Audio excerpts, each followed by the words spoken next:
May I come in, sir? Assalamu alaikum. Hi.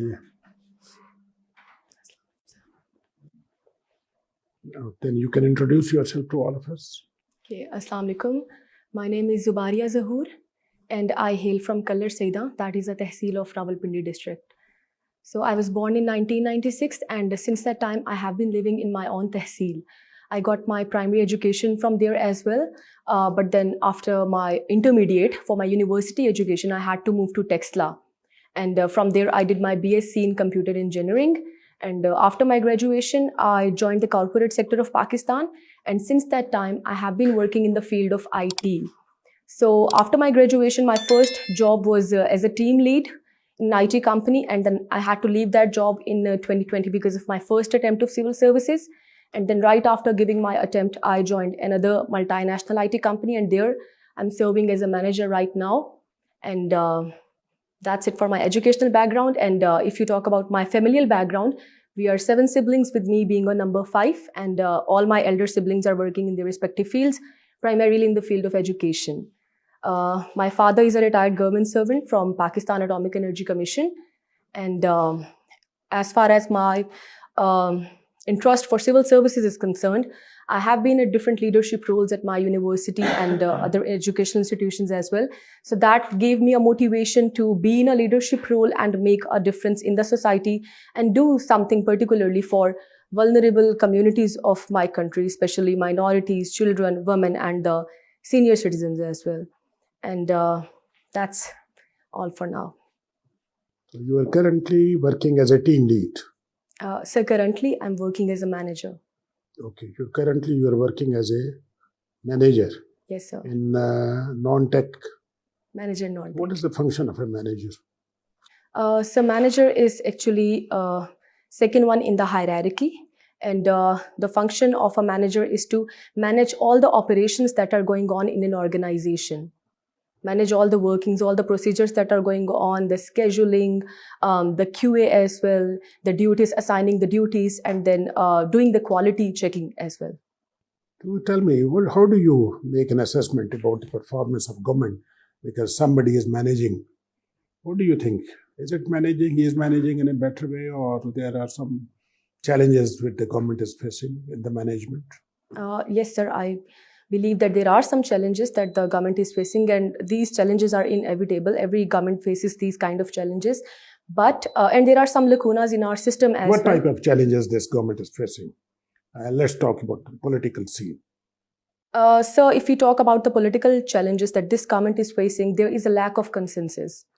And because of that lack of consensus, the primary function of the political system of a country, or the primary function of the legislative branch of a country, which is legislation, that cannot be done because of the lack of consensus. And that we just saw when the governing party, it presented the mini budget as well. So we would see that how there is a lack of consensus between all the political parties in our political system. I read somewhere that the present government has a sort of a keep on going for confrontation with the opposition. Do you think this is a good policy, this confrontation policy? No, sir. As per my knowledge of political science, I don't think this is a good policy, because for making a better political system, all the political parties in a country, they need to work in consensus for the betterment of the people, for the betterment of the people who are being ruled. So this is not a good policy to be at confrontation, to be at loggerheads all the time and not going towards the betterment. Do you see that this government can change their policy and to bring sort of a more harmony between the opposition and the government? It is the function of the treasury benches, I hope. Yes, sir. So do you think they can do it? Sir, I think that everything is achievable if you have the motivation or if you have the dedication to do that. But as far as the track record of this government is concerned, as for now, we haven't seen any landmark event where the government has been in harmony with the opposition. But I think there are some sane voices from both the sides that can work together to create a harmony between the two parties. Tell us about national security policy which the government has formulated.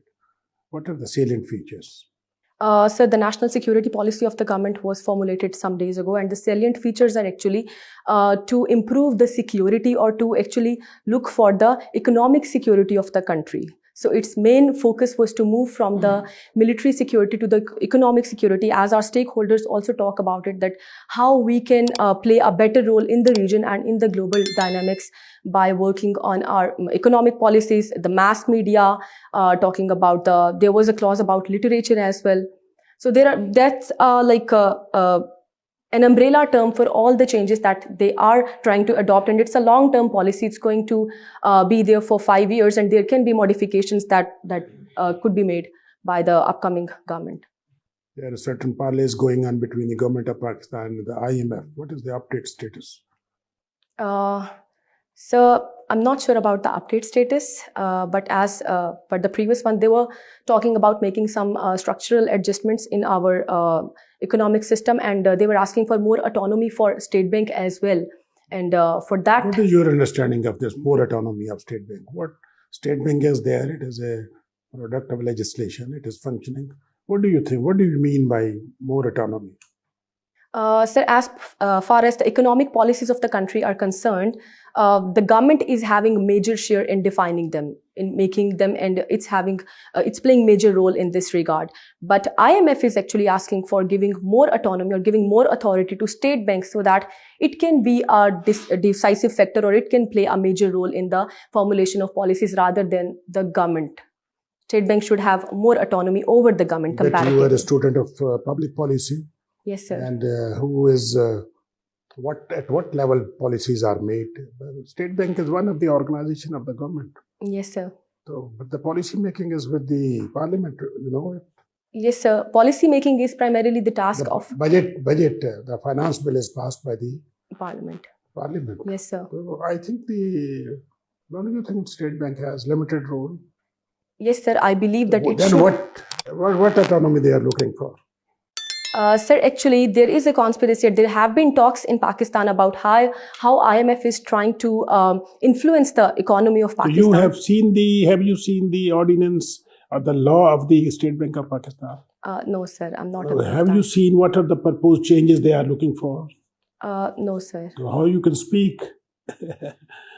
So that's what I know as per my reading. What is the difference between governance and good governance?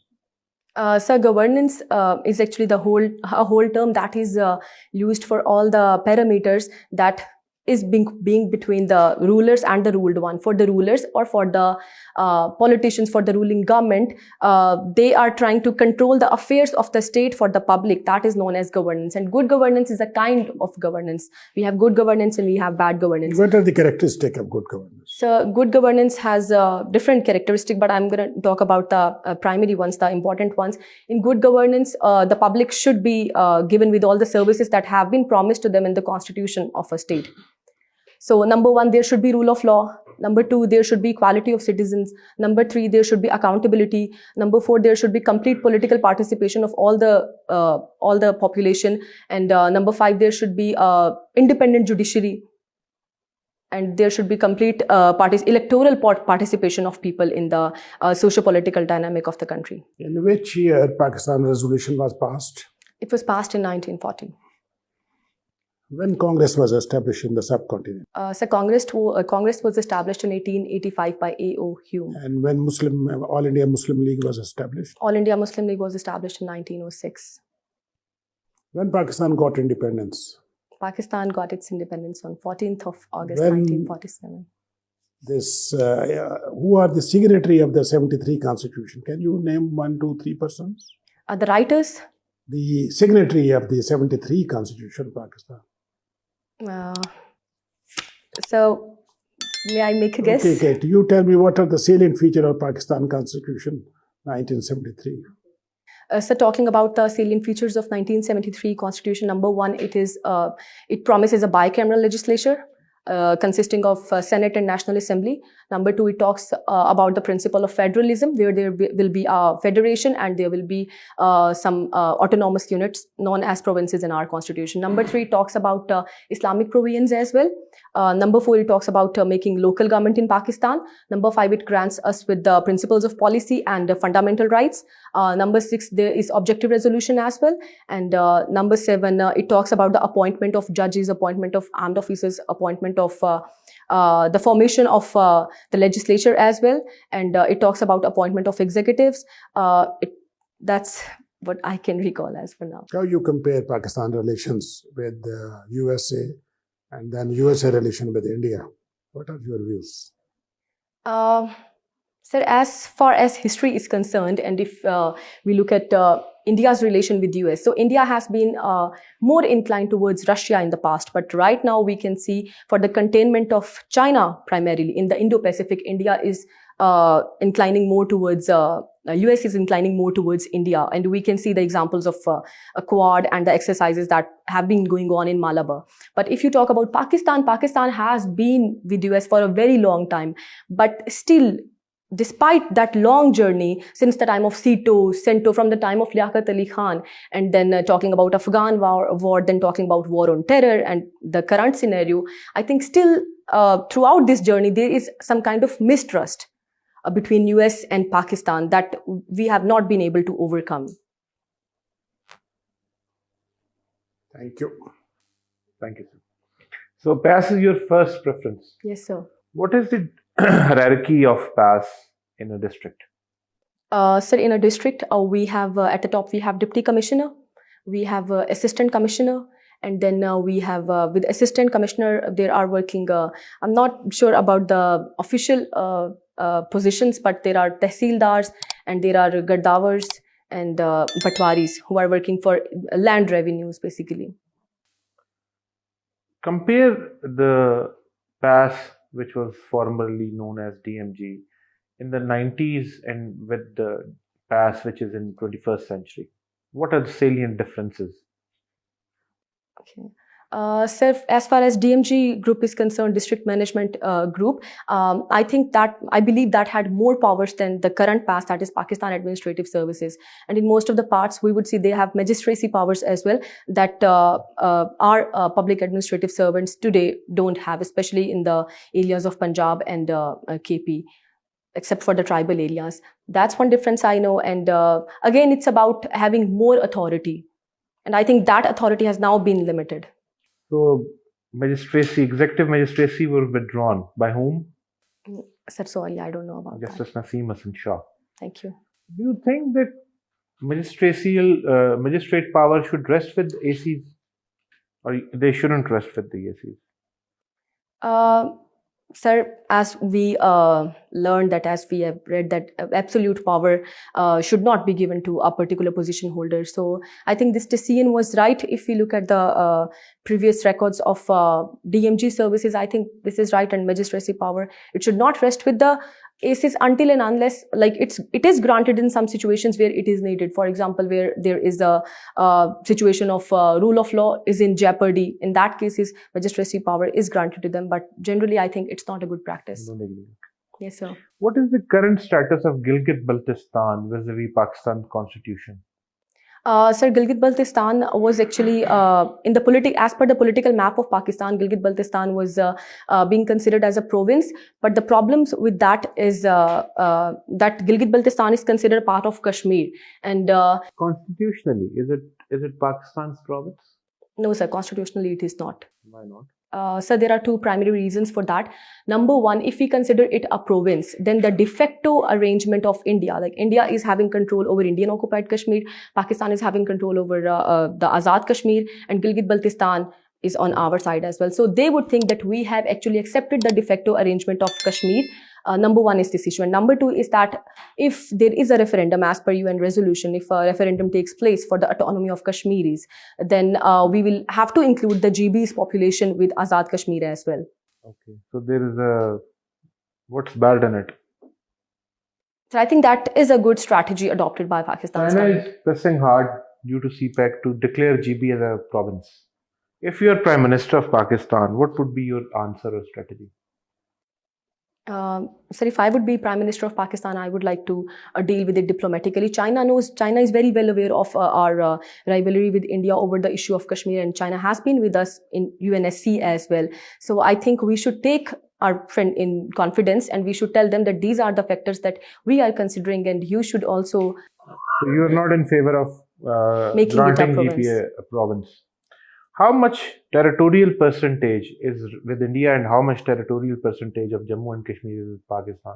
I'm sorry, sir, I'm not aware of that. So what about AJK? Why we have a president in AJK and we don't have a president in Gilgit-Baltistan? What is the constitutional status difference between GB and AJK? Sir, AJK is an autonomous unit that has been granted in the Constitution of Pakistan. And as far AJK is concerned, AJK is defined as an autonomous territory that Pakistan is going to rule until and unless there is a decision about the fate of Kashmiris. Why can't we do the same with the GB? Sir, I'm not sure about that.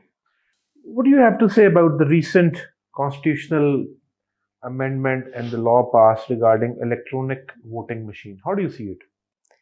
Sir, being a student of computer, being a computer engineer and being in the field of IT, I think EVM is not a good practice in Pakistan.